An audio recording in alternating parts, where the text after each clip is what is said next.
আসসালামু আলাইকুম বন্ধুরা, কেমন আছেন আপনারা? আশা করি সবাই ভালো আছেন। যারা যারা এই মুহূর্তে আমার ভিডিও দেখতেছেন বা দেখবেন,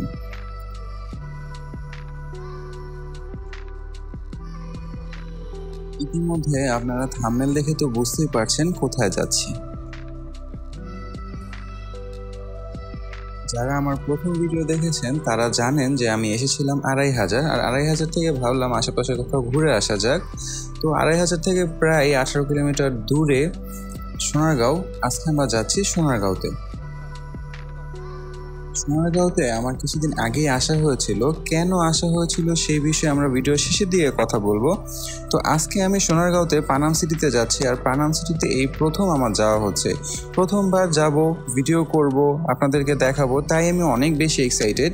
আর পানাম সিটি দেখার জন্য আমি অনেক বেশি এক্সাইটেড যে পানাম সিটি আসলে কেমন আমি সবসময় ভিডিওতে দেখেছি বা শুনেছি, কিন্তু সামনাসামনি কখনো দেখি নাই, যাই নাই, বা ওইটার ভিতরের পরিবেশ সৌন্দর্য কীরকম। ঐতিহাসিক একটা জায়গা, আর ঐতিহাসিক জায়গা আমার অনেক বেশি ভালো লাগে। প্রথমবার আমি যাচ্ছি, আমি যাই, আমি নিজেও দেখি, আপনাদেরকেও দেখাই, আর ওই জায়গাটার খারাপ ভালো প্রতিটা দিক আপনাদের সামনে তুলে ধরি। চলেন আমরা পানাম সিটির দিকে যেতে থাকি।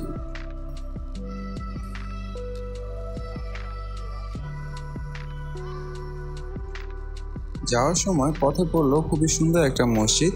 আর গ্রামের ভিতরে আসলে হঠাৎ করে সামনে এত সুন্দর একটা মসজিদ পড়বে একদমই আশা করি নাই। মসজিদটা দেখে আমার কাছে খুবই ভালো লাগছে, ভাবলাম আপনাদেরকে একটু দেখাই। মসজিদের পরিবেশটা খুবই সুন্দর, মসজিদটাও খুব সুন্দর। আর মসজিদের নিচে বাইকটা রেখে আমরা ভাবলাম সকালের নাস্তাটা এখান থেকে সেরে নিই। তো ফাইনালি আমরা চলে এসেছি পানাম সিটি। আর এখনই আমার ভিতরে ঢোকার জন্য মনটা খুবই ছটফট করতেছে, কিন্তু তার আগে বাইকটা আমাদের কোথাও পার্ক করতে হবে। কিন্তু বাইকটা পার্ক করার জন্য একটু ছায়াদার জায়গা খুঁজতেছি। আসলে বাহিরে প্রচণ্ড রোদ, এত রোদের মধ্যে বাইকটা রাখলে পরে ফিরে এসে আবার বসতে পারবো না, আমার প্রস্রাব দেশ জ্বলে যেতে পারে। তো চলেন আগে একটা ছায়াদার জায়গা খুঁজে বাইকটা রেখে তারপর আমরা ভিতরে ঢুকবো। এটা হচ্ছে পানাম সিটির প্রথম গেট, আর প্রথম গেট দিয়ে এখন ভিতরে ঢুকতেছি। ভিতরে ঢোকার পর আমাদের প্রথম কাজ যেটা করতে হবে, টিকিট কাটতে হবে। আর টিকিটের দাম খুব বেশি না, আমি যেটা দেখলাম 20 টাকা করে টিকিট। তো পার পার্সন 20 টাকা করে টিকিট কাটতে হবে। টিকিট কেটে তারপর আমরা ভিতরে ঢুকবো। তো চলেন আগে টিকিট কেটে নেই, তারপর আমরা ভিতরে যাব। আমার সামনে আপনারা দেখতে পারতেছেন পানাম সিটির ভবনগুলো, যে ভবনগুলোকে আমি ভিডিওতে অনেক দেখেছি, ভিডিওতে তারপরে বিভিন্ন জায়গায় ছবিতে আমি অনেকবার অনেক সময় দেখেছি, কিন্তু সামনাসামনি আজকে প্রথমবার দেখতেছি। আর আমি প্রথমবার সামনাসামনি দেখাতে আমার রিয়েকশন কি যদি বলেন তাহলে আই এম তো অবাক। এটা ছাড়া আসলে আর কি বলবো আমি, মানে এত এত বছর আগে, শত শত বছর আগে আর্কিটেক্টরা তারা এত সুন্দর করে কাজ করেছে, মানে এত নিখুঁতভাবে কাজ করেছে, মানে কি বলবো, এটা আসলেই প্রশংসার যোগ্য। মানে যারা ইতিহাস ভালোবাসে, যারা এরকম ঐতিহাসিক জায়গাগুলো পছন্দ করে, তাদের জন্য তো এটা বলবো স্বর্গ। আসলে অনেক সুন্দর একটা জায়গা। তো চলেন একটু দেখি আমরা পিছনের দিকে কি আছে। পিছনের দিকে খোলা মাঠের মতো, আর ওই পাশে মনে হচ্ছে একটা পুকুর, আর পুকুরের সামনে একটু খোলা জায়গা। এটা হচ্ছে বাসার পিছন সাইড, আবার বাসার পিছন সাইড বাহিরে টয়লেটও আছে। চলেন আবার আমরা আস্তে আস্তে সামনের দিকে হাঁটতে থাকি। তো এই জায়গার সংক্ষিপ্ত ইতিহাসটা যদি আপনাদেরকে বলি, আমি যতটুকু এখানে এসে জানতে পারলাম, এমনি নর্মালি আপনারা যখন এখানে আসবেন এই জায়গার বিষয়ে জানার জন্য শুরুতেই সিমেন্ট দিয়ে তৈরি করা একটা বইয়ের মতো আছে, ওখানে আপনারা দেখতে পারবেন ইতিহাস লেখা আছে ওই জায়গায়, ওইখান থেকেও জেনে নিতে পারবেন। তো আমি সংক্ষিপ্ত যতটুকু জেনেছি সেটা আপনাদের সাথে শেয়ার করি। 1500 শতকের দিকে ঈশা খাঁ বাংলার প্রথম রাজধানী স্থাপন করেছিলেন সোনারগাঁওতে। বন্ধুরা, ভাবা যায় যে আমরা এখন যেখানে আছি এই জায়গাটা একটা সময় বাংলার প্রথম রাজধানী ছিল। দেখতেই পারতেছেন যে বাংলার প্রথম রাজধানী তখন কতটা সুন্দর ছিল, কতটা আধুনিক ছিল ওই সময়কার তুলনায়। তখন নদীপথে এখানে আসতো বিদেশ থেকে বিদেশি থান কাপড়, আর এখান থেকে যেত আমাদের দেশীয় মসলিন কাপড়। মসলিন কাপড় কিন্তু আমাদের দেশে তৈরি হতো, মসলিন কাপড় আমাদের দেশের একটা ঐতিহ্য ছিল।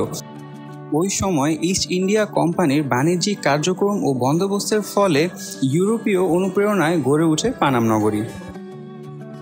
এই বাসাটা যদি আপনাদের কারো কাছ থেকে দেখাই তাহলে আপনারা বুঝতে পারবেন যে তারা কত শত বছর আগে এখানে টাইলসের ব্যবহার করেছে।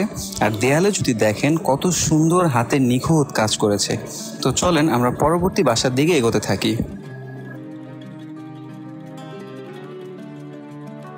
এই বাসাটাও খুবই সুন্দর, কিন্তু এই বাসার ভিতরে ঢোকার পরে আমি প্রথম যে কারুকার্যগুলো দেখতে পেলাম, যেমন লামিয়া প্লাস অনিক আর প্লাস ব্ল্যা ব্ল্যা ব্ল্যা, আসলে খোঁজ নিলে দেখা যাবে যে লামিয়াও কোথায় তার কোনো ঠিক নাই, আর অনিক কোথায় তাকে তো খুঁজেই পাওয়া যাচ্ছে না।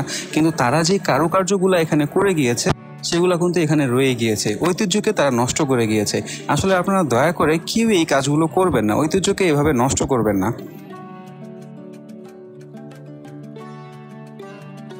আমরা এখানে অধিকাংশ বাড়ি একতলা দোতলা দেখতে পাচ্ছি, আর এই বাড়িগুলো দেখে আসলে মনে হচ্ছে যে এই বাড়িগুলো রেনোভেশন করার খুবই প্রয়োজন। আর এই বাড়িগুলো খুব ভালো করে দেখলে আপনারা আইডিয়া করতে পারবেন যে ওই সময় মানুষগুলো কতটা শৌখিন ছিল, তারা কতটা শখ করে এই বাড়িগুলো তৈরি করেছে। আর প্রতিটি বাড়ির সাথেই পানি সরবরাহ করার জন্য আছে পুকুর, তারা গোসলের জন্য বা পানি খাওয়ার জন্য, যে কোনো কাজের পানির প্রয়োজনের জন্য সাথেই তারা পুকুর রেখেছে। বাড়ির সামনে যেরকম পুকুর আছে, ঠিক বাড়ির পিছনেও খাল আছে। আর বাড়িটা দেখতেই পাচ্ছেন কতটা সুন্দর করে তৈরি করেছে, আর বাড়ির কারুকার্যগুলো আসলেই দেখার মতো, মনোমুগ্ধকর। চলেন বন্ধুরা, আমরা আবার ইতিহাসে ফিরে যাই। আপনাদেরকে প্রথমেই বলেছিলাম এই জায়গাটা একটা পোশাক বাণিজ্যের জায়গা, তো পরবর্তীতে এই পোশাক বাণিজ্যের জায়গাটাই দখল করে ইংরেজরা গড়ে তুলে এখানে নীল বাণিজ্য। মূলত পানাম ছিল হিন্দু ব্যবসায়ীদের, আর তাদের ব্যবসা ছিল ঢাকা থেকে কলকাতা জুড়ে। মূলত তারাই গড়ে তুলে এই শহর। বিশাখা প্রায় এখানে আসতেন এবং তার অন্যান্য রাজ অতিথিদের প্রায় ঘুরিয়ে দেখাতেন এই শহর। তার এতই পছন্দ ছিল এই শহর। ভাবতেই খুব অবাক লাগতেছে, এখন আমি যে রাস্তা দিয়ে হাঁটতেছি ঠিক এই রাস্তা দিয়ে একটা সময় রাজা বাদশারা তাদের ঘোড়া নিয়ে যাতায়াত করত।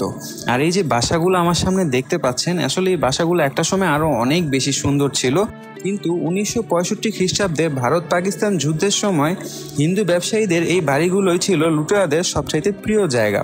তারা ওই সময় এত ভয়ানক লুটপাট করে যে ঘরের ভিতরে যা আছে তা সব কিছু তো নিয়েছেই, সাথে ঘরের দরজা জানলাগুলো খুলে নিয়ে গিয়েছে।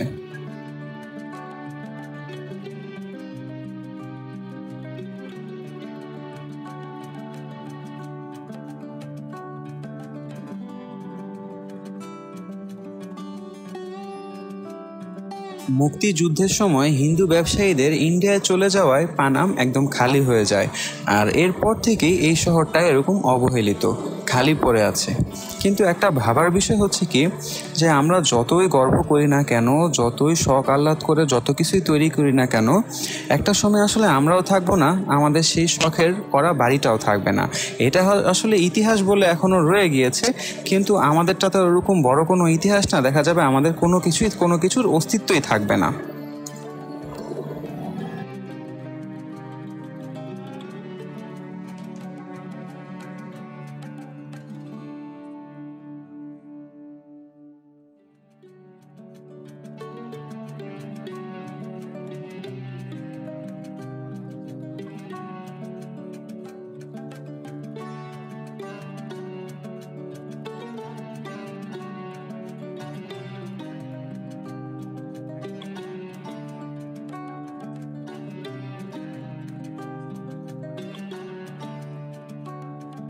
বন্ধুরা, আমরা ইতিহাসটা এতক্ষণ অনেক জানলাম, কিন্তু চলেন আমরা এই বাড়িটার ভিতরে একটু ঢুকে দেখি ভিতরের কি অবস্থা। ভিতরে ঢুকতেই যেরকম অবস্থা দেখতেছি, এখন একদম স্যাঁতসেঁতে একটা পরিবেশ, শ্যাওলা পড়ে গেছে। আর এখানে একটা ছোট মাচার মতো তৈরি করা আছে, আর পাশেই আবার আছে সিঁড়ি দিয়ে উপরে দোতলায় যাওয়ারও রাস্তা আছে, যদিও এখন সিঁড়িতে কাটা দেয়া। এই বাড়িটাতেই কিছু একটা লেখা আছে, আসেন তো দেখি কি লেখা। মনে হচ্ছে 1335 সন লেখা। যদি 1335 সন হয়ে থাকে তাহলে হয়তো এই বাড়িটা 1335 সনে তৈরি হয়েছে।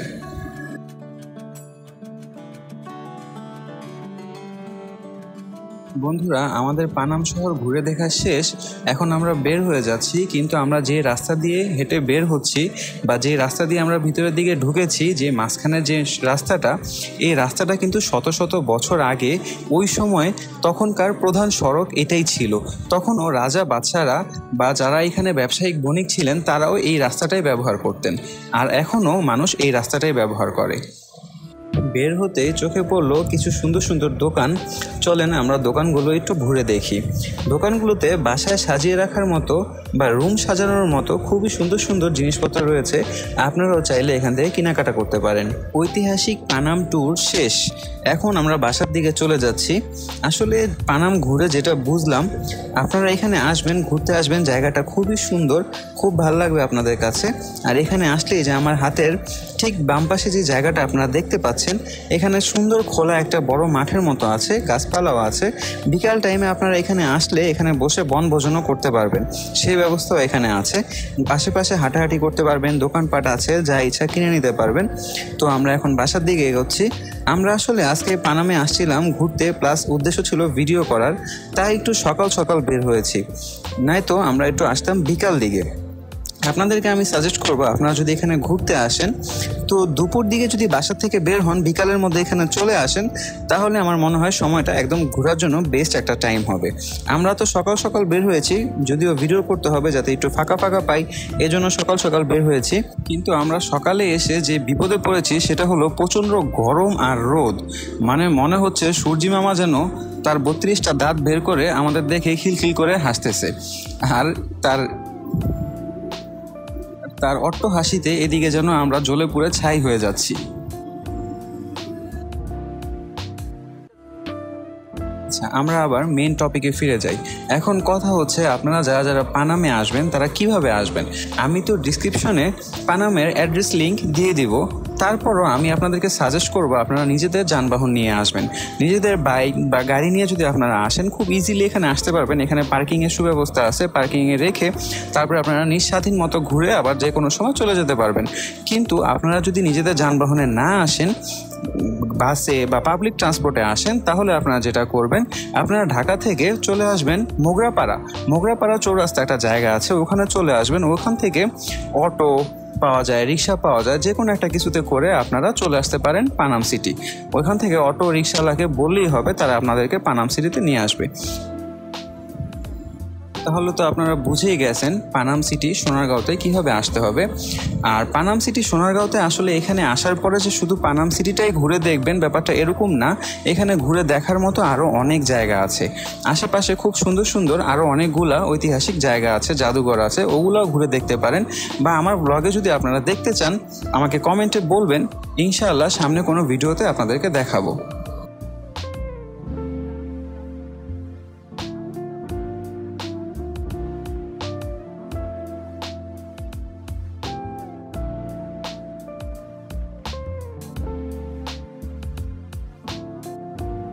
আপনাদেরকে আমি ব্লগের শুরুতে একটা কথা বলেছিলাম যে আমি সোনারগাঁওতে আগেও এসেছি, আর এই ব্যাপারে আমরা ব্লগের শেষে কথা বলবো।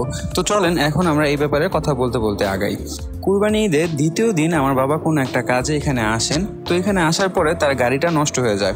তো কি প্রবলেম হয়েছে আসলে তখন বুঝতে পারতেছিল না। তো আশেপাশে অনেক সার্ভিস সেন্টার খোঁজা হয়, পিছনে একটা বাজার আছে, সামনেও একটা বাজার আছে, দোনো জায়গায় সার্ভিস সেন্টার খোঁজা হয়, কিন্তু কোথাও আসলে সার্ভিস সেন্টার পাওয়া যাচ্ছিল না।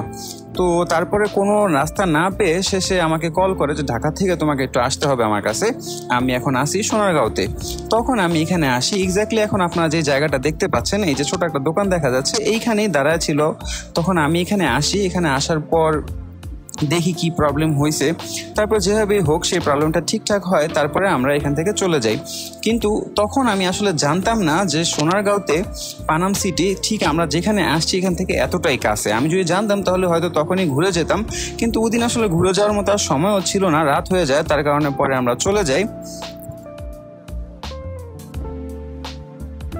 তো বন্ধুরা, আজকের ব্লগটা আপনাদের কাছে কেমন লাগলো আমাকে কমেন্টে বলবেন, আর আপনার বন্ধুদের কাছেও ব্লগটা শেয়ার করবেন, আর আমাকে ভালো ভালো কমেন্ট করে উৎসাহিত করবেন, যাতে আমিও সামনে থেকে আপনাদের জন্য আরও সুন্দর সুন্দর ভিডিও নিয়ে আসতে পারি।